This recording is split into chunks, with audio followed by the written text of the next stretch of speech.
গীতা অষ্টম অধ্যায় অক্ষর ব্রহ্মযোগ। অর্জুন উবাচ। অর্জুন বললেন, হে পুরুষোত্তম, ব্রহ্ম কি, অধ্যাত্ম কি, কর্ম কি, অধিভূত এবং অধিদৈবই বা কাকে বলে?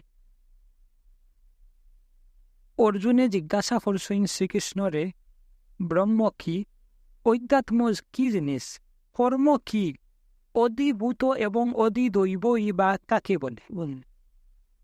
হে মধুসূদন, এই দেহে অধিযোগ্য কে এবং তিনি কিভাবে অবস্থিত? অন্তকাল সমাহিত চিত্ত ব্যক্তিগণ আপনাকে কি রূপে জ্ঞাত হন? অন্তকালে সমাহিত ব্যক্তিগণ আপনাকে কি রূপে জ্ঞাত হন? মানে জিজ্ঞাসা করছেন অর্জুনে, এই দেহে অধিযোগ্য কে এবং তিনি কিভাবে অবস্থিত? দেহের ভিতরে অধিযোগ্য কে আসেন, কিরকম অবস্থিত আসেন? অন্তকালে সমাহিত চিত্ত ব্যক্তিগণ আপনাকে কি রূপে জ্ঞাত হন? অন্তকালে মানে মরণকালে যে সমাহিত চিত্ত ব্যক্তি, মানে যার ইন্দ্রিয় সমাহিত, যার মন সমাহিত, তার কন্ট্রোলও আছে, এরকম ব্যক্তি কিরকম আপনারে চিনই? শ্রীকৃষ্ণ। শ্রী ভগবান উবাচ। ভগবান শ্রীকৃষ্ণ বললেন, পরম অক্ষর হল ব্রহ্ম। নিজ স্বরূপ অর্থাৎ জীবাত্মাকে বলা হয় অধ্যাত্ম, এবং ভূতগণের ভাবের উৎপত্তিকারী যে ত্যাগ তাকে বলা হয় কর্ম। পরম অক্ষর হল ব্রহ্ম, মানে একদম ফার্স্ট অক্ষর, যে একদম ফইলা আসিল আর একদম লাস্টে ওটা ব্রহ্ম। নিজ স্বরূপ অর্থাৎ জীবাত্মাকে বলা হয় অধ্যাত্ম। নিজ স্বরূপ মানে আমি যে এই দেহ, আমি যে এই মানুষ, আমি যে এই নাম, আমি যে এই লিঙ্গ, আমি যে অন্য থাকি, এগুলা নাই। আমার আসল স্বরূপটা আত্মা। আর শ্রীকৃষ্ণ কইসই নিজ স্বরূপ অর্থাৎ জীব আত্মাকে বলা হয় অধ্যাত্ম, এবং ভূতগণের ভাবের উৎপত্তিকারী যে ত্যাগ তাকে বলা হয় কর্ম। মানে আমি যে যে করছি ও তার ফল ওটাও ওইল কর্ম। মানে আমার কর্মই আমারে ইগানোর মাঝে আনছে, আমার কর্মই রইয়া যাইব। ও ভূতগণের ভাবের উৎপত্তিকারী, সে উৎপত্তি করে ভূতগণের ভাবের কর্মই করে। উৎপত্তি ও বিনাশীল সমস্ত বস্তুই অধিভূত, হিরণ্যগর্ভ পুরুষই অধিদৈব, এবং হে নরশ্রেষ্ঠ অর্জুন, এই দেহে আমি বাসুদেব অন্তর্যামী রূপে অধিযোগ্য। উৎপত্তি ও বিনাশীল সমস্ত বস্তুই অধিভূত। উৎপত্তি ও বিনাশীল সমস্ত বস্তুই অধিভূত, মানে যে জিনিসটা আইব, যে জিনিসটা যাইব, যে জিনিসটা থাকতো নাই, ওটা হইল অধিভূত। হিরণ্যগর্ভ পুরুষই অধিদৈব। অধিদৈবর অর্থ যে জিনিসটা আইতো যাইতো নাই, যে জিনিসটা সবসময় আছে, পার্মানেন্টলি আছে, যে জিনিসটার শেষ নাই, অন্ত নাই, আগমন নাই, বিনাশ নাই, মানে ব্রহ্ম। এবং হে নরশ্রেষ্ঠ অর্জুন, এই দেহে আমি বাসুদেব অন্তর্যামী রূপে অধিযোগ্য। আর এই দেহের ভিতরে আমি উইলাম অধিযোগ্য, মানে আমিও সব জীবর ভিতরে আসি অধিযোগ্য ইয়া, মানে আমিও ব্রহ্মে। অধিযোগ্য মানে সব যজ্ঞর যে প্রাপ্য ওটাও। ফর রইল, যিনি মৃত্যুকালে আমাকে স্মরণ করতে করতে দেহ ত্যাগ করেন, তিনি আমাকেই প্রাপ্ত হন, এতে কোনো সংশয় নাই। যে মৃত্যুকালে সংসারে চিন্তা করে এ আবার জন্ম হইব, যে মৃত্যুকালে বানা চিন্তা করে, খারাপ চিন্তা করে, হও অনুপাতে তার ভবিষ্যৎ নির্ণয় হইব। কিন্তু যে ভগবানের চিন্তা করে তার হে ভগবানের লগে মিলি যাইব, ভগবানের লোকও যাইব গিয়া, হে ভগবানের লগে থাকব। হে কন্তেও, মানুষ মৃত্যুকালে যে যে ভাব স্মরণ করতে করতে দেহ ত্যাগ করেন, সেই সেই ভাবই তিনি প্রাপ্ত হন, কারণ তিনি সর্বদা সেই ভাবেই ভাবিত থাকেন। একজন মানুষে যেরকম ভাবে হে ওরকম পায়, তখন মৃত্যুকালে হে যেরকম ভাবিয়া মরব, হে ওরকমও কিছু একটা জায়গার মাঝে যাইব। এ যদি খুব হিংসা করছে, এ যদি খুব নিন্দা করছে, এ যদি খুব বদমাসি চিন্তা করছি তে হে ওরকম জায়গাত যাইব, হে যদি ভগবানের চিন্তা করছে তে ভগবানের লগে যাইব, আর হে যদি বালাও নাই খারাপও যায় মানে মাঝখানোতে হে মাঝখানো এমন একটা জায়গাত যাইব, বালা খারাপ নাই ওলা ফরুরতা এত এব হে অর্জুন, তুমি নিরন্তর আমাকে স্মরণ করো এবং যুদ্ধও করো, আমাতে মন ও বুদ্ধি সমর্পণ করলে তুমি আমাকেই লাভ করবে, এতে কোনো সন্দেহ নাই। অর্জুনরে কোয়া হইছে তুমি নিরন্তর আমাকে স্মরণ করো এবং যুদ্ধও করো, মানে তুমি যুদ্ধ করতাই কারণ যুদ্ধ করা তোমার কর্তব্য, আর তুমি আমারে স্মরণ করতাই কারণ যুদ্ধ সব কিছু নাই। তুমি দেহ ধারণ করছো অর্জুন, কথা নাকি এখন তুমি হইছো একটা যোদ্ধা, এখন তুমি যুদ্ধ করতাই, তুমি এটা ছাড়লে হইতো নাই, কিন্তু এখন তোমার জীবনের উদ্দেশ্য যুদ্ধ করা নাই, তোমার জীবনের উদ্দেশ্য হইল ভগবান প্রাপ্ত হওয়া, আর ভগবান প্রাপ্ত তুমি ওই বাই কিরকম তুমি যদি মনেও রাখো না ভগবান রে, কথা নাকি তুমি এদিকে যুদ্ধ করো আর এদিকে তুমি আমার কথা স্মরণ রাখো অর্জুন, ওটা হইছইন বুঝছো। আমাতে মন ও বুদ্ধি সমর্পণ করলে তুমি আমাকেই লাভ করবে, এতে কোনো সন্দেহ নাই। যদি তুমি মনে প্রাণে আমারে ডাকো, আমার কথা ভাবো, আমারে তুমি চিন্তা করো, তে তুমি নিশ্চয়ই আমারে পাইবে। কিন্তু মানুষের মন নাই তো, মানুষের ডাকইন ভগবানের বালা পাইয়া নাই, কিছু একটা চাইবার লাগিয়ে, আর মানুষের সব সময় ভগবান যে মানে যখন ও ফাইলাইন তখন বলি যায়, এমনিও বালা ফাইয়া বিনা কারণে কতজনে ডাকিব ভগবান, এটা খুব দুর্লভ মানুষ এরকম। ফরুরতা হে পার্থ, পরমেশ্বরের ধ্যানে অভ্যাস রূপ যুগে যুক্ত হয়ে অনন্যগামী চিত্তে নিরন্তর চিন্তামগ্ন পুরুষ জ্যোতির্ময় পরম দিব্য পুরুষকে অর্থাৎ পরমেশ্বরকেই লাভ করেন। পরমেশ্বরের ধ্যানে অভ্যাস রূপ যুগে যুক্ত মানে যে পরমেশ্বরের ধ্যান মানে মন দিয়া করে, একদিন করছি আমি পরমেশ্বরের ধ্যান ভগবানের ধ্যান, একদিন জপ করলাম, একদিন তপ করলাম, একদিন আমি খুব ডাকিলাম, একদিন আমি ধ্যান করলাম, আর হেসে করিয়ান না, তে আমার তো অভ্যাস নাই না। কিন্তু এখানে শ্রীকৃষ্ণ কইত্রা ধ্যানে অভ্যাস রূপ যুগে যুক্ত হয়ে অভ্যাস করতে লাগলো। অনন্যগামী চিত্তে নিরন্তর চিন্তামগ্ন পুরুষ মানে যে সব সময় আমারে মন রাখে, আমার চিন্তামগ্ন, যে আর কি সংসারে চিন্তাত নাই, পয়সার চিন্তাত নাই, গরুর চিন্তাত নাই, তার নাম যশোর চিন্তাত নাই, হে সব সময় চিন্তাত আমার মানে ভগবানের জ্যোতির্ময় পরম দিব্য পুরুষকে মানে জ্যোতির্ময় পরম দিব্য পুরুষকে অর্থাৎ পরমেশ্বরকেই লাভ করেন, মানে এরকম একটা মানুষ আমারও লাভ করেন, যে সব সময় আমার চিন্তা করে, যে সব সময় আমার ফাইবার ইচ্ছা করে তারা। ফরর্তা যিনি সর্বজ্ঞ সনাতন বিশ্ব নিয়ন্তা এবং সূক্ষ্মাতি সূক্ষ্ম সকলের দারুণ পোষণকারী অচিন্ত স্বরূপ সূর্যের ন্যায় স্বপ্রকাশ এবং অবিদ্যার অতীত শুদ্ধ সচিদানন্দগণ পরমেশ্বরকে স্মরণ করেন। এখানে এটা ফুরা না, এটা আর কি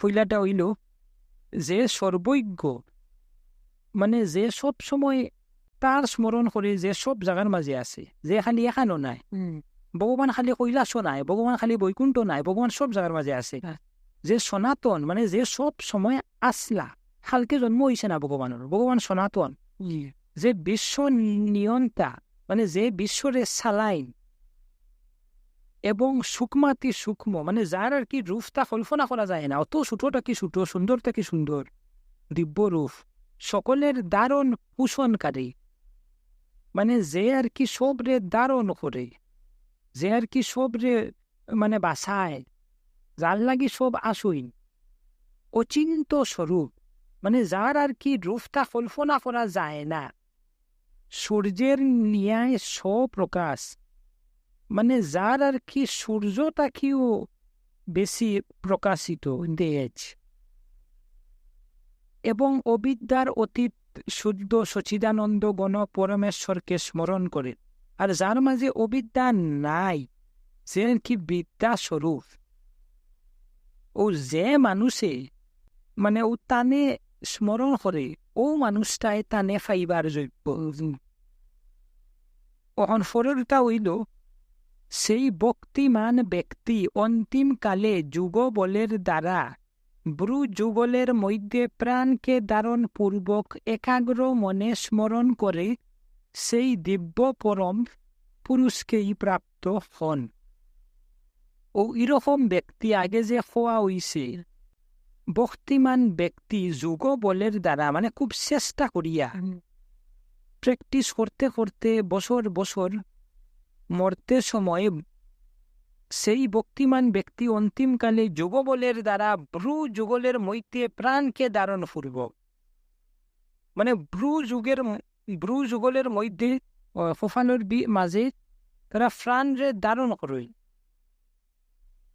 একাগ্র মনে স্মরণ করে সেই দিব্য পুরুষ পরম পুরুষকেই প্রাপ্ত হন। তারা সব তা সারিয়া খালি ভগবানরে স্মরণ করই। আর এখান তারা করতে পারছেন কারণ তার কোনো অন্য ইচ্ছা নাই, তার কোনো খাম বাসনা নাই, কোনো নাম পাইবার ইচ্ছা নাই, যশ পাইবার ইচ্ছা নাই, তার পয়সার প্রতি কোনো লোভ নাই, স্বার্থ নাই, ওটা লাগিয়ে তারা এখানে করতে পারছেন। যে মানুষটার এগুলা আছে সেইগুলা করতে পারতো না, কারণ হে তো হতা লইয়া ব্যস্ততা হব, তার পুরুষের কি হইব, তার মহিলার কি হইব ওটা খালি ভাববই, বুঝছো? তার স্ত্রী সন্তান তার পয়সা কই যাইব ওগুলা ভাব ফররটা। বেদার্থজ্ঞগণ যাকে অক্ষর পুরুষ বলে বর্ণনা করেন, নিষ্পৃহ যোগীগণ যাকে লাভ করেন, ব্রহ্মচারীগণ যাকে লাভ করার আকাঙ্ক্ষায় ব্রহ্মচর্য পালন করেন, সেই পরম পদ প্রাপ্তির উপায় আমি তোমাকে সংক্ষেপে বলছি। বেদার্থজ্ঞগণ যাকে অক্ষর পুরুষ বলে বর্ণনা করেন, যে বেদর অর্থ জানে, যে বর্ণনা করেন তারা, যার কথা তারা জানইন, যারে তারা বর্ণনা করেন ও এই নইলা শ্রীকৃষ্ণ। নিষ্পৃহ যোগীগণ যাকে লাভ করেন, যারা মানে খুব বড় বড় যোগী, ও জেলা ও গৌতম মুনি ও ভৃগু মুনি, ও তারা যে যারে লাভ করেন ও এই নইলা শ্রীকৃষ্ণ। ব্রহ্মচারীগণ যাকে লাভ করার আকাঙ্ক্ষায় ব্রহ্মচর্য পালন করেন, যে খাম বাসনা ছাড়ি দেই, যারে লাভ করবার লাগে ছাড়ি দেই, ও তারা যারে খায় সেই পরম পদ প্রাপ্তির উপায় তোমাকে সংক্ষেপে বলছি। ও শ্রীকৃষ্ণ কইবা এনে লাভ করেন কিলা? সমস্ত ইন্দ্রিয় দুয়ার সংযত করে এবং মনকে হৃদয়ে নিরুদ্ধ করে, প্রাণকে মস্তকে স্থাপন করে, পরমাত্মা সম্বন্ধী যুগে স্থিত হয়ে যিনি ওম এই একাক্ষর ব্রহ্ম উচ্চারণ করতে করতে এবং তার অর্থস্বরূপ নির্গুণ ব্রহ্মরূপ আমাকে স্মরণ করতে করতে দেহত্যাগ করেন, তিনি পরম গতিপ্রাপ্ত হন। সমস্ত ইন্দ্রিয় দুয়ার সংযত করে এবং মনকে হৃদয়ে নিরুদ্ধ করে, মানে ইন্দ্রিয় দিয়া তুমি পাগল নাই, তুমি ইন্দ্রিয়র দুয়ারটা বন্ধ করে দিছ, তুমি তোমার মনকে হৃদয়ে নিরুদ্ধ করছ। মানে ইন্দ্রিয় তো বাইরার জিনিস দেখা শোনা খাওয়া, কিন্তু তুমি বাইরার জিনিসটা বন্ধ করিয়া তুমি হৃদয়ের মাঝে মনটা নিছ, হৃদয়ের মাঝে ভগবান। প্রাণকে মস্তকে স্থাপন করে পরমাত্মা সম্বন্ধী যুগে স্থিত হয়ে যিনি ওম এই একাক্ষর ব্রহ্ম উচ্চারণ করতে করতে, মানে যে মানে শ্বাস লইয়া মাথার মাঝে নিয়া মানে ব্রহ্মরে স্মরণ করইন, ওম ডাকইন, এবং তার অর্থস্বরূপ নির্গুণ ব্রহ্মরূপ আমাকে স্মরণ করতে করতে দেহ ত্যাগ করেন। আমি যে নির্গুণ, আমার নির্গুণ ব্রহ্মস্বরূপ রে স্মরণ করেন বলে, দেখো শ্রীকৃষ্ণ নাই রূপ কিন্তু এই সব জায়গার মাঝে আসেন, এই তো নির্গুণ কিন্তু এই সব জায়গার মাঝে আসেন। আমার না স্মরণ করি করি যে মৃত্যু হয়, তিনি পরম গতি প্রাপ্ত হয়। সুগতা ফত ব্রহ্ম ফাইবার, মুখ্য ফাইবার। হে অর্জুন, যিনি অন্যান্য চিত্তে আমাকে নিরন্তর স্মরণ করেন, সেই নিত্য নিরন্তর স্মরণশীল যুগীর নিকট আমি সহজলভ্য। মানে যে সব সময় আমারে চিন্তা করেন, যিনি অনন্য চিত্তে আমাকে নিরন্তর স্মরণ করেন, একদিন নাই 2 দিন নাই, নিরন্তর খাম কররা, ভাত খাইতরা, জঙ্গলও যাইতরা, কিন্তু চিন্তা কররা ঈশ্বরের। সেই নিত্য নিরন্তর স্মরণশীল যোগীর নিকট আমি সহজ লই। ও তারার লাগিয়া ইখান সহজ ব্যাপার, ইখান টান না বলে দেখি না খেনে ভগবান, ওই না খেনে ভগবান, তারার লাগি সহজে আয়। কিন্তু যারা নিরন্তর চিন্তা করে না, তারার লাগি ওইটা না, ওটার লাগি তারার খুব চিন্তা হয় না, বলে ওই না খেনে, আইন না খেনে, দেখি আমি দেখি না খেনে। আমি দেখি না কারণ আমার মন নাই, আমি নিরন্তর চিন্তা করি আর না। আমিও নিরন্তর চিন্তা করি আর, কিন্তু বিষয় চিন্তা, খামিনী খাঞ্চনের চিন্তা, ওটা লাগি আমি দেখতাম না। ওটা নাকি তো আমরা খালি খামিনী খাঞ্চন দেখি সাইডো ভাই, কারণ আমরা তো চিন্তা করি আর ওটা আমরা তো ফাইতাম পারতাম নাই, আমরা যে যোগ্য নাই ই কান না, আমরাও যোগ্য, কিন্তু আমরা যেখান ইচ্ছা ভগবানে ওখান দিতরা। যে মুহূর্তে আমরা ইচ্ছা হইব বলে আমি ভগবান পাইতাম, ভগবানের চিন্তা করুন, ও তখন ভগবান আইবা। ভগবানে আমরা বালা না পাইয়া দেখা দিতরা, মাইলা না। ভগবানে কইতরা তোমার ইচ্ছা নাই, আমি তোমার ডিস্টার্ব করতাম, তোমার যেদিন ভাল লাগে আমার রাখিও, আমি তোমার দেখা দিন। মুক্ত মহাত্মাগণ আমাকে লাভ করে আর দুঃখালয়ে ক্ষণভঙ্গুর সংসারে পুনর্জন্ম প্রাপ্ত হন না। মানে যে মহাত্মায় আমারে লাভ করে, সে ই দুঃখালয়, মানে ই সংসারটা দুঃখালয়। যে ওইখানের মাঝে আয় মৃত্যু হইব, অসুখ হইব, হতা হইব, হতা, মানে কিচ্ছু এখন হইব হইব। ও স্বয়ং ভগবান পর্যন্ত জন্মিছেন শ্রীকৃষ্ণ, ইনো মরা লাগছে, কতটা হইল শ্রীকৃষ্ণর। ও সতীরে মরা লাগছে, ও অর্জুন মরা লাগছে, অথচ বালা মানুষ আছে না, সে মরা না লাগছে, বুদ্ধ মরা লাগছে, যেও ই সংসারের মাঝে আইসে মরছে, ওটা লাগে ইকান দুঃখালয়। ক্ষণভঙ্গুর মানে ইকান খালি যাই গিয়া, ও তোমার পয়সা, ও তুমি ভিখারি, ও তুমি রাজা, ও তুমি দরিদ্র, ও তুমি ও সবল, ও তুমি নির্বল, ও তুমি জন্ম, ও তোমার মৃত্যু। ইকান ক্ষণভঙ্গুর, সংসারে পুনর্জন্ম প্রাপ্ত হন না। ও যে মহাত্মাগণ আমারে লাভ করে, তারা এই সংসারে আর আইন না, তারা যাইন গিয়া, তারা আমার মাঝে মিশি যায়। ফরর্দা, হে অর্জুন, পৃথিবী হতে ব্রহ্মলোক পর্যন্ত সমস্ত লোকই পুনরাবর্তনশীল, কিন্তু হে কন্তেও, আমাকে প্রাপ্ত হলে আর পুনর্জন্ম হয় না, কারণ আমি কালাতীত এবং এই সমস্ত লোককালের অধীন হওয়ায় অনিত্য। ইগানোর অর্থ, পৃথিবী হতে ব্রহ্মলোক পর্যন্ত সমস্ত লোকই পুনরাবর্তনশীল। তুমি যে লোকও যাও না হেনে, তুমি একটা বালা লোকও যাও গিয়া, তুমি সংসারও যাও, কিন্তু তুমি তো এখানে পার্মানেন্টলি যাইতরাই না, তুমি এখান থেকে ফিরিয়ে আওয়া লাগ। ওটা লাগে তুমি যদি স্বর্গত গিয়ে ইন্দ্র হয়ে যাও, তেও তুমি কিন্তু ইন্দ্র বেশি দিন তাস্তায় না। তোমার যে মুহূর্তে তোমার বালা কর্ম শেষ হইব, ও মুহূর্তে তুমি আবার জন্মিবা, তুমি আর কি একটু সময় লাগি যাইতরা। কিন্তু হে কন্তেও, আমাকে প্রাপ্ত হলে আর পুনর্জন্ম হয়, একমাত্র শ্রীকৃষ্ণরে, একমাত্র ব্রহ্মরে পাইলে তোমার পুনর্জন্ম ইটা নাই।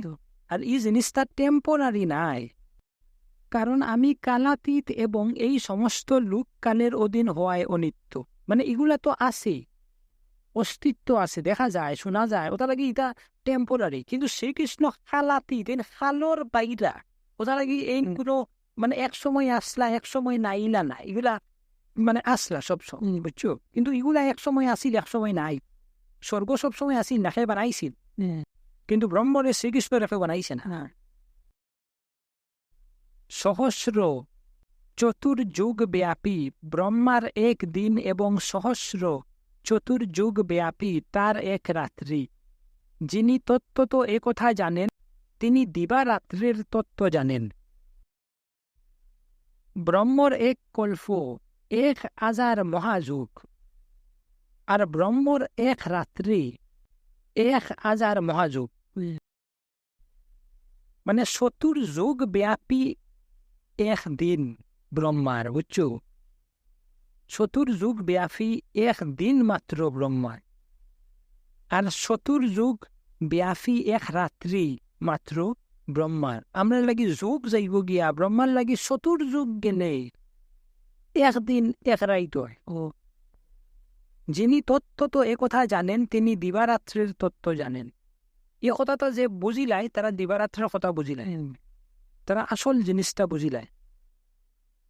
মানে আমরা যে বুঝি আর আমরা যারা মনে করি দিন আর রাত, এটা আসল জিনিসটা না, না এটার মাঝে কিছু একটা ভুল আছে। ওরা ইঙ্গিত দিতরা ফররতা।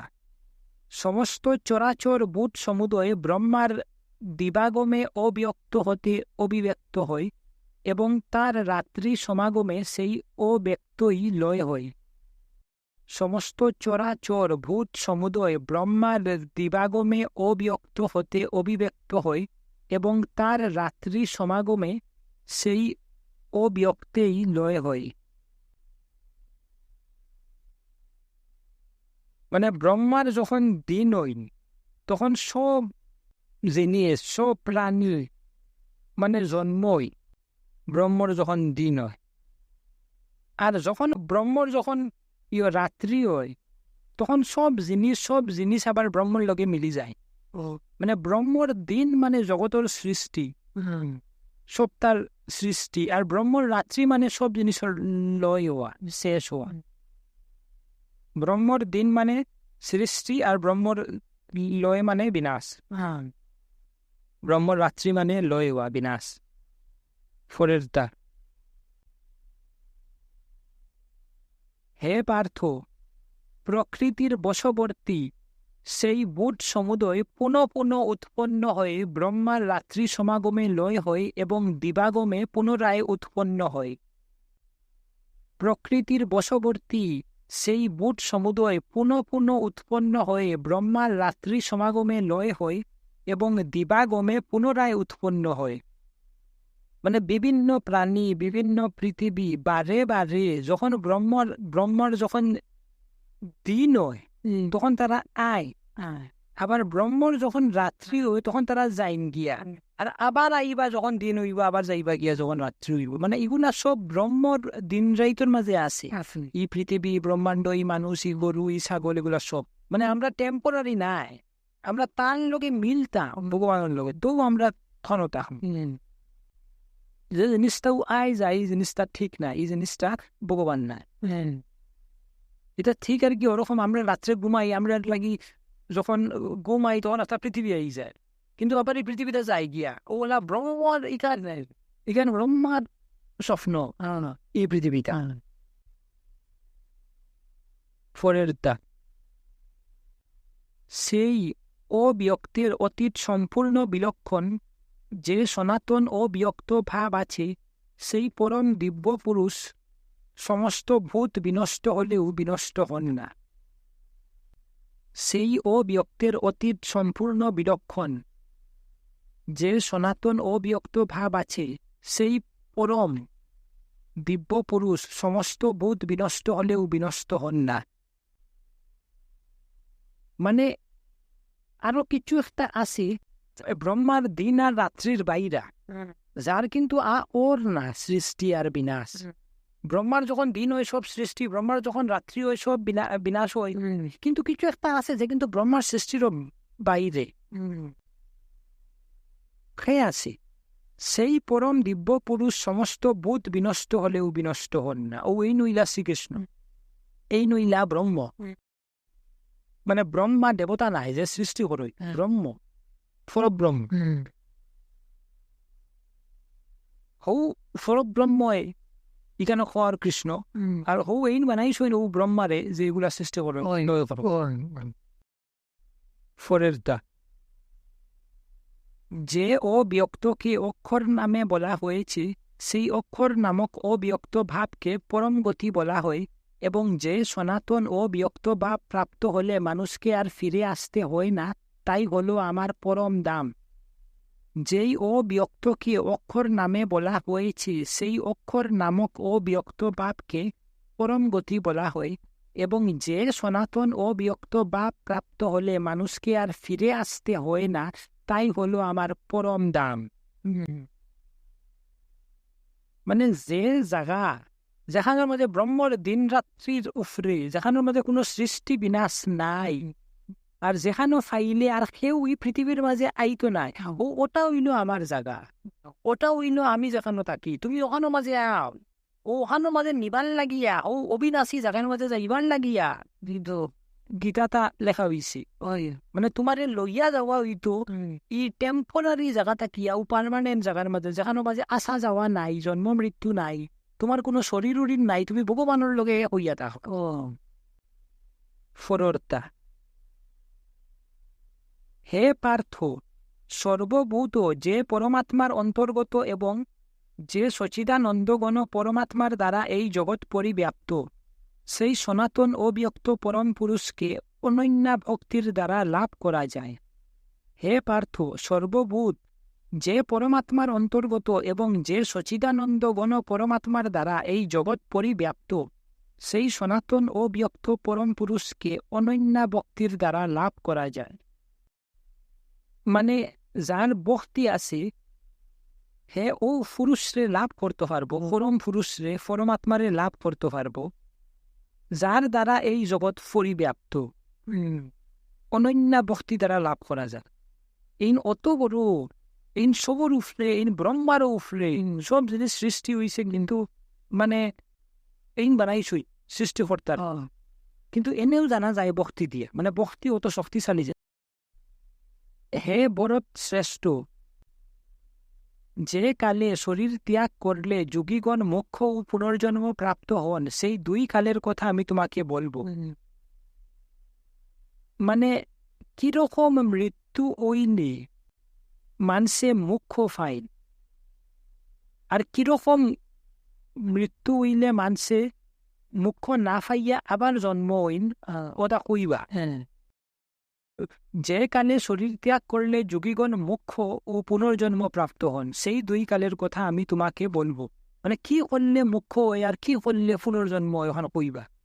ফলেরটা যে মার্গে জ্যোতির্ময় অগ্নির অধিপতি দেবতা, দিনের অধিপতি দেবতা, শুক্লপক্ষের অধিপতি দেবতা এবং উত্তরায়ণের 6 মাসের অধিপতি দেবতা থাকেন, সেই মার্গে মৃত্যু হলে ব্রহ্মবিদ যোগীগণ উপরি উক্ত দেবাদিগণের দ্বারা ক্রমশ নীত হয়ে ব্রহ্মকে প্রাপ্ত হন।